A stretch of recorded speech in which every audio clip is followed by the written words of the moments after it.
जिंदगी अनमोल है। एक मर्तबा का जिक्र है कि किसी मुल्क में एक बादशाह ने अपनी रियाया पर जुल्म करके बहुत सारा खजाना जमा कर लिया और इसे शहर से बाहर एक जंगल में खुफिया गार में छुपा दिया। इस गार के दरवाजे की दो ही चाबियां थीं, एक बादशाह के पास और दूसरे इसके वजीर के पास। इनके सिवा किसी को भी इस गार का इल्म नहीं था। एक दिन सुबह के वक्त बादशाह खजाना देखने के लिए गार की तरफ गया और दरवाज़ा खोलकर अंदर दाखिल हो गया। खजाने में हीरे जवाहरात के अंबार बिखरे पड़े थे।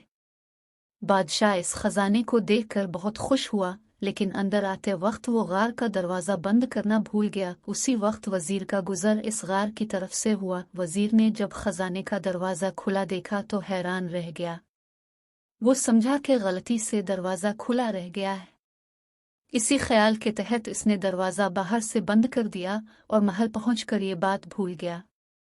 जब बादशाह हीरे और जवाहरात का मुआयना करने से फारिग हुआ तो वापसी का सोचा, लेकिन जब वो दरवाजे की तरफ पहुंचा तो देखा कि वो बंद था। बादशाह ने दरवाजे को खूब जोर जोर से पीटना शुरू कर दिया और साथ साथ चलाता भी रहा, लेकिन इस वीरान जंगल में उसकी आवाज़ सुनने वाला कोई न था। वो वापस अपने खजाने की तरफ गया और उनसे दिल बहलाने की कोशिश करने लगा, लेकिन भूख और प्यास के हाथों मजबूर होकर वो फिर दरवाजे की तरफ गया। इसने चीखना चलाना शुरू कर दिया और फिर थक हार करवा वापस आ गया। भूख और प्यास की शिद्दत इतनी बढ़ गई थी कि आखिर वो हीरों से भीख मांगने लगा। ये कीमती पत्थर, मुझे एक वक्त का खाना दे दो।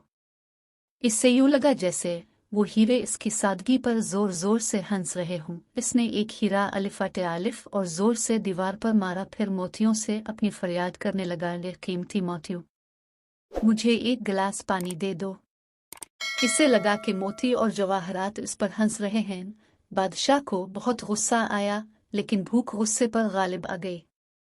आखिर भूख की शिद्दत इतनी बढ़ गई कि वो निढाल होने लगा। उसने दुनिया को पैगाम देने के लिए जमीन पर कुछ लिखा और मर गया।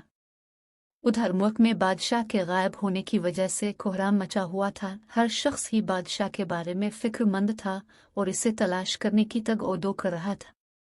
बादशाह को तलाश करते हुए इत्तेफाक से वजीर का गुजर इस गार की तरफ से हुआ, तो इसने सोचा कि बादशाह के खजाने का कुछ ऐता पता करें। जब वो गार के अंदर दाखिल हुआ तो देखा कि बादशाह मरा पड़ा है और जमीन पर लिखा है, दौलत किसी को जिंदगी नहीं दे सकती, जिंदगी अनमोल है। वजीर बादशाह की लिखी हुई तहरीर पढ़कर सकते में आ गया। वो बादशाह का तजर्बा महसूस कर चुका था।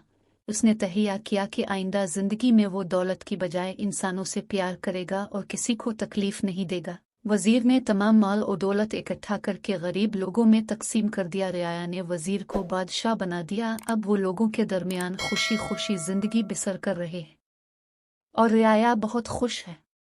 बच्चों, बिलाशुबा जिंदगी अनमोल है, इसकी कदर करो। दुनियावी माल दौलत की कोई अहमियत नहीं।